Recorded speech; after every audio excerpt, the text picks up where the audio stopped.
دیکھا کہ کیسے اللہ نے مٹی سے حضرت آدم کو بنایا، کیسے ابلیس نے تکبر کیا اور جنت سے نکال دیا گیا۔ لیکن اب ابلیس نے انتقام کی قسم کھا لی تھی۔ حضرت آدم جنت میں اکیلے تھے اور پھر اللہ نے ایک اور معجزہ دکھایا۔ حضرت آدم اب جنت میں تھے، اب حضرت آدم اکیلے تھے۔ فرشتوں نے ان کو سجدہ کر لیا تھا، ابلیس نکال دیا گیا تھا، لیکن حضرت آدم کو تنہائی محسوس ہو رہی تھی۔ اللہ نے یہ دیکھا۔ اللہ جانتا تھا کہ انسان کو ساتھی کی ضرورت ہے، کسی ایسے کی ضرورت جس سے بات کر سکے، جس کے ساتھ رہ سکے، جس سے محبت کر سکے۔ تو اللہ نے ایک اور انسان بنانے کا فیصلہ کیا، لیکن اس بار طریقہ مختلف تھا۔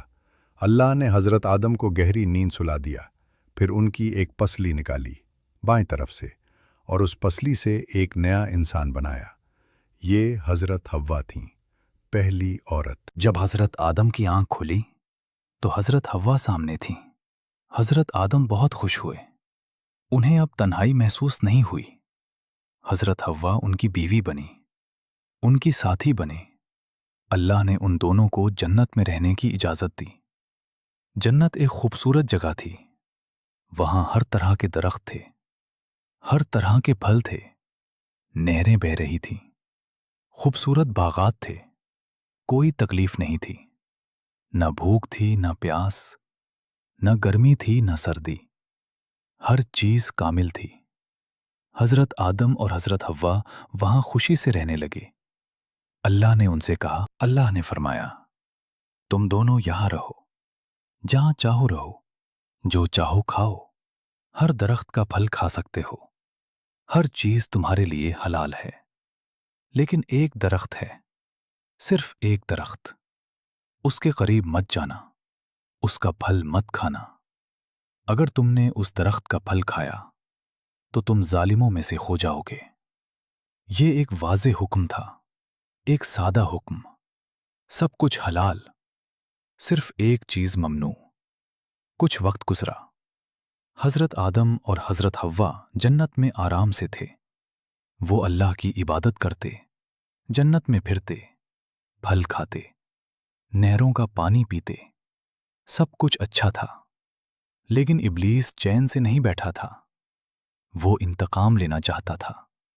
اس نے سوچا کہ میں ان دونوں کو گمراہ کروں گا، میں انہیں اللہ کی نافرمانی پر اکساؤں گا۔ جس طرح مجھے جنت سے نکالا گیا، اسی طرح میں ان کو بھی نکلواؤں گا۔ ابلیس نے اپنی چال چلنی شروع کر دی، لیکن جنت میں داخل ہونا آسان نہیں تھا۔ اسے ایک طریقہ نکالنا تھا۔ کچھ روایات میں آتا ہے کہ ابلیس نے ایک سانپ سے مدد لی۔ اس نے سانپ سے کہا کہ مجھے جنت میں لے چلو۔ سانپ نے ابلیس کو اپنے منہ میں چھپا لیا اور جنت میں داخل ہو گیا۔ پھر ابلیس نے اپنا کام شروع کیا۔ اس نے حضرت آدم اور حضرت حوا کو دیکھا، وہ خوش تھے، وہ مطمئن تھے۔ ابلیس نے سوچا کہ میں انہیں بے چین کر دوں، میں ان کے دل میں شکوک ڈالوں۔ اس نے آہستہ آہستہ قریب آنا شروع کیا۔ اس نے وسوسے ڈالنے شروع کیے۔ وسوسے بہت آہستہ آتے ہیں، بہت نرمی سے آتے ہیں، اور پھر دل میں گھر کر جاتے ہیں۔ ابلیس ماہر تھا اس کام میں۔ ابلیس نے کہا، کیا تمہیں معلوم ہے کہ وہ درخت کیوں منع ہے؟ حضرت آدم اور حضرت حوا نے کہا، اللہ نے ہمیں منع کیا ہے۔ ابلیس نے کہا، لیکن کیوں؟ کیا تم نے سوچا کہ کیوں؟ اس نے کہا، اللہ نے اس لیے منع کیا ہے کیونکہ وہ خاص درخت ہے، وہ ہمیشہ کی زندگی کا درخت ہے۔ اگر تم اس کا پھل کھاؤ گے تو تم فرشتے بن جاؤ گے، یا تمہیں ہمیشہ کی زندگی مل جائے گی۔ اللہ نہیں چاہتا کہ تم اتنی طاقت حاصل کرو۔ یہ سب جھوٹ تھا، بالکل جھوٹ، لیکن ابلیس اسے سچ کی طرح پیش کر رہا تھا۔ اس نے قسمیں کھائیں۔ اس نے کہا، میں تمہارا خیر خواہ ہوں، میں تمہیں سچ بتا رہا ہوں۔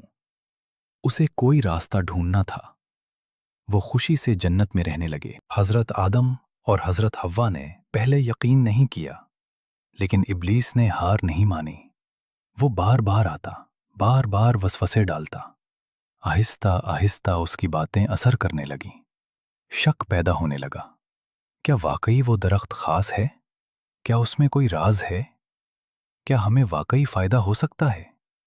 یہ سوچ دل میں بیٹھنے لگی، اور جب انسان کے دل میں وسوسہ بیٹھ جائے تو پھر غلطی قریب ہو جاتی ہے۔ ایک دن حضرت آدم اور حضرت حوا نے اللہ کی ممانعت بھلا دی۔ انہوں نے اس درخت کا پھل کھا لیا۔ یہ ایک لمحے کا فیصلہ تھا۔ جیسے ہی انہوں نے پھل کھایا، سب کچھ بدل گیا۔ انہیں فوری طور پر احساس ہوا کہ انہوں نے غلطی کر دی ہے۔ ان کے کپڑے ختم ہو گئے، انہیں شرم آئی، وہ اپنے آپ کو چھپانے لگے۔ انہوں نے جنت کے درختوں کے پتے توڑے اور اپنے اوپر لگانے لگے۔ ان کا سکون ختم ہو گیا، ان کا آرام ختم ہو گیا۔ انہیں ڈر لگنے لگا، انہیں پریشانی ہونے لگی۔ یہ نافرمانی کا نتیجہ تھا، یہ گناہ کا اثر تھا۔ پھر اللہ نے انہیں پکارا، اللہ کی آواز آئی۔ حضرت آدم ڈر گئے، وہ چھپنے کی کوشش کرنے لگے، لیکن اللہ سے کیسے چھپا جا سکتا ہے؟ اللہ سب کچھ دیکھتا ہے۔ اللہ نے پوچھا، کیا میں نے تمہیں اس درخت سے منع نہیں کیا تھا؟ کیا میں نے نہیں کہا تھا کہ شیطان تمہارا کھلا دشمن ہے؟ حضرت آدم اور حضرت حوا کو اپنی غلطی کا احساس ہوا۔ انہیں شرمندگی ہوئی، انہیں پچھتاوا ہوا، لیکن اب کیا کیا جائے؟ غلطی ہو چکی تھی۔ لیکن یہاں حضرت آدم نے ایک بہت اہم کام کیا۔ انہوں نے فوری طور پر توبہ کر لی، انہوں نے معافی مانگ لی، انہوں نے اللہ کے سامنے جھک گئے۔ انہوں نے کہا، اے اللہ، ہم نے اپنی جانوں پر ظلم کیا۔ حضرت آدم نے کہا، اگر تو ہمیں معاف نہ کرے اور ہم پر رحم نہ کرے تو ہم خسارے میں ہوں گے۔ یہ توبہ بہت خالص تھی، یہ دل سے تھی، ان میں کوئی بہانہ نہیں تھا۔ انہوں نے اپنی غلطی تسلیم کی اور معافی مانگی۔ یہ بہت بڑا سبق ہے۔ جب انسان غلطی کرے تو فوری توبہ کرے، بہانے نہ بنائے، دوسروں پر الزام نہ لگائے، بلکہ اپنی غلطی تسلیم کرے۔ اللہ بہت رحیم ہے۔ اللہ نے حضرت آدم کی توبہ قبول کر لی۔ اللہ نے انہیں معاف کر دیا۔ اللہ نے فرمایا، اب تمہارا وقت یہاں ختم ہو گیا، اب تم زمین پر جاؤ گے۔ جنت میں رہنا ختم ہو گیا، اب زمین تمہارا ٹھکانہ ہوگا، ایک وقت تک۔ اللہ نے کہا، تم سب زمین پر اتر جاؤ، تم ایک دوسرے کے دشمن ہوگے، یعنی انسان اور شیطان ایک دوسرے کے دشمن ہیں۔ زمین پر تمہارے لیے رہائش ہے اور ایک مقررہ وقت تک فائدہ اٹھانا ہے۔ یہ دنیا کی زندگی کا آغاز تھا۔ جنت کی آسانی ختم ہو گئی، اب محنت کا وقت آیا، اب امتحان کا وقت آیا۔ حضرت آدم اور حضرت حوا زمین پر اتر آئے۔ حضرت آدم نے کھیتی کرنا سیکھا، اللہ نے انہیں سکھایا۔ انہوں نے بیج بوئے، فصل اگائی، پھل اور سبزیاں اگائیں۔ انہوں نے جانوروں کو پالنا سیکھا، بکریاں پالیں، گائیں پالیں۔ انہوں نے گھر بنانا سیکھا، پناہ گاہ بنانا سیکھا۔ اللہ نے انہیں ہر چیز سکھائی۔ حضرت آدم نبی تھے، اللہ ان سے بات کرتا تھا، انہیں ہدایت دیتا تھا، انہیں راستہ دکھاتا تھا۔ حضرت آدم اور حضرت حوا کے بچے پیدا ہوئے۔ پہلے جڑواں بچے پیدا ہوئے، ایک لڑکا اور ایک لڑکی۔ ان کا نام قابیل اور حابیل تھا۔ قابیل بڑا بیٹا تھا، حابیل چھوٹا بیٹا تھا۔ دونوں بڑے ہوئے۔ قابیل کھیتی کرتا تھا، حابیل جانور پالتا تھا۔ ایک دن اللہ نے انہیں حکم دیا کہ قربانی کرو۔ دونوں نے قربانی کی۔ حابیل نے اپنی بہترین بکری قربان کی، قابیل نے اپنی بچی ہوئی فصل قربان کی۔ اللہ نے حابیل کی قربانی قبول کر لی، لیکن قابیل کی قربانی قبول نہیں ہوئی۔ قابیل کو بہت غصہ آیا، اسے حسد ہوا۔ اس نے اپنے بھائی حابیل سے کہا، میں تجھے مار دوں گا۔ حابیل نے کہا، اللہ متقیوں کی قربانی قبول کرتا ہے۔ حابیل نے کہا، اگر تو مجھے مارنا چاہے تو مار، لیکن میں تجھے نہیں ماروں گا، میں اللہ سے ڈرتا ہوں۔ لیکن قابیل نے نہیں سنا۔ حسد نے اسے اندھا کر دیا تھا، غصے نے اسے بہرا کر دیا تھا۔ اس نے اپنے بھائی حابیل کو مار دیا۔ یہ زمین پر پہلا قتل تھا، پہلی موت جو ایک انسان نے